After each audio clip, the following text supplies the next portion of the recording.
Hello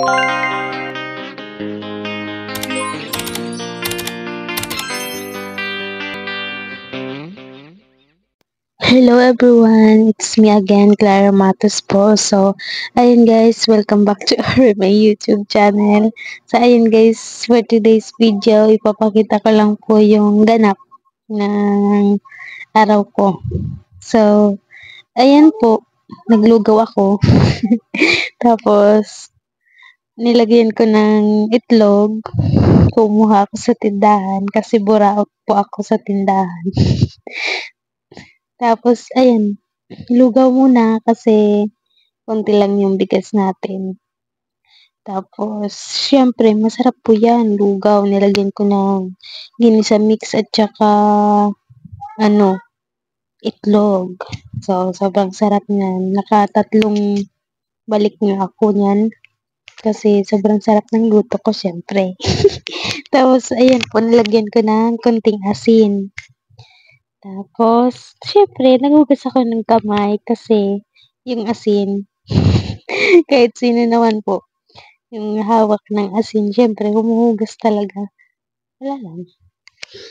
Sobrang sarap po kaya ng lugaw. Sino yung nakakain na po ng lugaw? So, comment po sa comment section.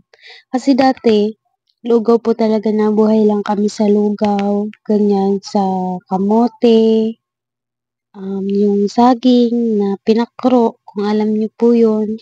Tapos, basta mga pang-ano sa bukid po dati nung nasa auntie ko pa ako, nun sa bukid. So, ayun, kung makain kami ng mga ganun, nung walang-wala na talaga kami makain. So, ayan, luto na. Pasensya na po sa itsura ko, ang pangit. So, tapos, kinaumagahan nga po niyan, is pumunta po ako ng Naga City sa sentro para po mamili ng sa tindahan kasi nagkaroon din naman po ng benta. So, ayan, naisipan ko sa Naga na lang po bumili para madami-dami rin. Tapos, ayan, nakauwi na po ako. So, gabi na. So, inayos ko agad po yung mga pinamili ko para sa tindahan.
Siyempre, pagkatapos ko po mag-ayos na sa tindahan, inayos ko na rin po yung mga price ng mga paninda. Kinumpute ko na rin po sila. So, ayan po lahat yung mga pinamili ko. So, nakita niyo naman po, ang haba. So, ayan guys, maraming salamat. So, ayan, tapos na po. Maraming salamat sa inyong lahat. Bye-bye. Don't forget to like, share, and subscribe. Thank you guys. Love you all. Mama.